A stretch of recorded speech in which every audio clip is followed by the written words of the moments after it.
Who exactly is the narcissist here? We're going to be asking that question. Sky Squad, we are back with another video. And of course, we got to follow up with some things that we talked about yesterday. Oh, yes. I love a good follow up video day. You know what I'm saying? Because we get to, again, follow up with some things that we talked about, but maybe didn't know as much about. And now we get more intel. Let's go. All right, first story is the Lanithia leak story. Now, you guys know we told you yesterday, courtesy of quite a few news sites and the Jasmine brand, that Nene Leakes was being sued for allegedly failing to pay over $22,000 in rent at Swag Boutique store.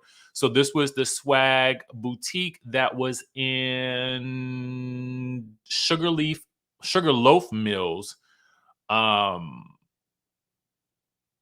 And she had received a note about a month ago, okay, about the 5-figure balance that was owed. So, one of the things that I love is when the person who is in question is able to respond. So, it's kind of interesting that the news came out yesterday. Also, given that Nene was celebrating, well, not really celebrating, but she was, kind of paying tribute to her late husband. And we talked about that yesterday in yesterday's videos. So if you didn't see it, please go back and watch. But Nene Leakes offers a bit more intel here. She said Greg signed the lease and he ain't here. So in that situation, when a spouse has passed, business wise, what then happens to that bill? Does that pass on to the surviving spouse? I'm not really sure. But Nene Leakes does clarify that Greg signed that lease. Now, I don't know if that means what that means for the Swag Boutique in general. Was it a business venture that they had together? Is that why he signed the lease? I'm not really sure. It's not really clear to me. Let me know what your thoughts are in the comment section down below. If you're an attorney or if you know about these types of things, let us know who is responsible for paying this debt. Will it be Nene or is it going to be, Greg's estate? I mean, how does that work? So let us know in the chatterization down below. Now we got to get into the narcissist of it all. Now, the interesting thing about this whole situation is that it does involve Nene yet again.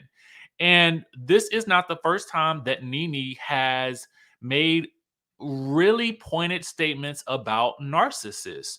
So I want to take a listen to what she's actually saying here because I want to know who exactly is the narcissist that she is is this the same narcissist? Because it feels to me like she is continuously talking about this topic and I'm not clear why. Is they are going to ruin your day and your night. Even on special occasions, it's almost like being with this one person that has about 50 different characters inside of them. You don't know who you're going to get and when you're going to get them, okay? And the craziest thing about it is that they manipulate everybody around you to make them believe that you are the problem.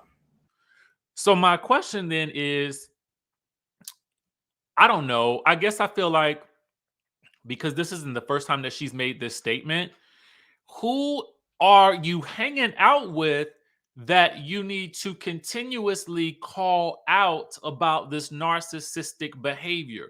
Or is she seeing this maybe with a friend or someone else? There's been speculation that she is talking about Naomi, who she may or may not be with. Last we heard, she wasn't with him, but it's hard to determine. Who is she speaking about? That's the question that we got to ask. They are evil, they are dangerous, they are losers, and they have a lot of childhood trauma. Or is she talking about maybe a former castmate or someone she is working with or has to work with? Let us know in the chatterization down below. I have not done a lot of study on narcissistic behavior. I do sometimes look back at several individuals that I've known in the past and wonder if they exhibited narcissistic tendencies. But what I can tell you is that based on the characteristics of the person that Nene is describing at this big age, for me, it is more or less likely that I'm going to remove myself versus continuously being around them. And again, we don't know if she has to be around them for work or something like that, but there's a reason why she continues to speak out about this behavior. And I'm just trying to put together the clues because, I consider myself Sherlock Homeboy, and I'm trying to figure out who in the world she is talking about. Y'all let me know in the chatterization, because if this were one post, I would say maybe it was a general thing. But because we've seen her talk about this before and post about it before, to me, it seems like she's talking to or about someone specific. That's just my thoughts. All right. So now I want to turn our attentions to Potomac. Okay.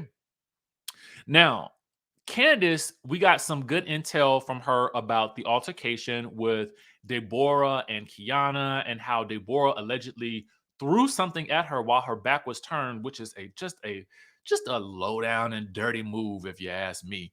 But that's what she says. That's what she alleges. But now we get a bit more intel. I want to shout out first to Jasmine Brand for that first story, the Neighborhood Talk for the second one, and now Reality Chat for the third. Okay. And in shouting out Reality Chat, we must also shout out Gaio, the guy You guys can follow him on Instagram because the Instagram is located here because this is an interview that he did. And you can also check him out on YouTube as well. And I will place a link for his either Instagram or YouTube in the description so that you guys can watch these things in full. Now, let's get back to what Candiace was saying in this interview. All right. So she talks about this upcoming season being the hardest season to film. Now, that is saying a lot given that Candiace has had last season, I would have assumed was probably one of the toughest for her. So if season 8 is the hardest, I mean, it must be really, really bad. She goes on to talk about some people really, really surprising her with what they will do to save themselves. Um, and I'm wondering like who she could be talking about. Like, in my opinion, she could be talking about Robin and what goes on with Robin and this whole situation with having to potentially explain everything that went on with her and Juan that she wanted to keep private. There could be that. It could be, I don't know. It's interesting. I don't want to think that she's talking about Wendy because I like her and Wendy as kind of like a dynamic duo because they're both, you know, very quick on the draw. You know what I'm saying? And I tend to relate to Wendy as well because there's always characters on shows that you relate to in a way because you can understand their side in an argument a bit more than you can others. And I find myself usually being able to understand Wendy's perspective a lot. And maybe it's because she more clearly knows how to articulate herself than some other cast members may know how to do. But that's just my opinion. Let me know what your thoughts are about that in the comment section down below. And then who do you think Candiace is talking about that may have switched up on her in a measure of what I think she is calling desperation? The next thing that I want to point out is, again, she says that the cast is different. This season is different because the cast is fully divided. Now, in my opinion, I feel like I've definitely felt like this cast has been divided before, okay? But for Candiace to really specify how different it is and for it to be divided in such a way, I'm wondering who the two factions are. To me, based on what I'm seeing on social media, I would assume that it is Ashley, Robin, Giselle, Ineka, Mia. Yeah, Ashley, Robin, Giselle, Ineka, Mia, and Charisse. Okay, because we have heard confirmation that Charisse will be coming back as a full-time cast member. And I would assume reasonably, I'm putting together my context clues that on the other side of that, it would be Candiace, Wendy, Karen, and Kiana, who is also allegedly a friend of the show as well. So I would assume those 4 are on one side, and then the other 6 are on the other side. But again, I could be wrong, and things will maybe change. And Candiace does say you will see how the group either meets in the middle or maybe does not meet in the middle. And she promises that it will be a good season. I am inclined to believe it. Potomac has a way of shaking us all up. So I'm sure we're going to be shook up. Okay. Whether that will be for the best or for the worst, you never know. Okay. Then she also goes on to say she would prefer the perils of season 5. Now, season 5 was the infamous Candiace versus Monique altercation that shook the interwebs. Okay. That had us all shook for quite some time. Even to this day, there's still discussions and discord about how that whole thing went down and the aftermath. For her to say she would prefer that to this, that is a big statement for me. And that tells me how deep the drama really is, particularly for Candiace in this season. So it must really get to who can she trust in this season. Surprises about who maybe turns on her or switches up on her. This is going to be very, very interesting. And I'm waiting with bated breath until we get some type of promo. And as we enter this final stretch of Real Housewives of Atlanta, I am sure that some type of tea is forthcoming. So we're going to keep our eyes peeled. Hopefully Candiace does more interviews like this, because I love like when her and Dr. Heavenly can spill us a little tea before the season begins so we can get our appetites wet for it. You know what I'm saying? Anyway, that's all we got for you guys in this particular video. Make sure you guys are subscribed to the channel. If you have not purchased my book, please do so. The Wickedest Wives, Desiree's Desire is available on Amazon.com and Audible. So you can get hardcover, you can get paperback, you can get it digitally, and you can listen to the audio.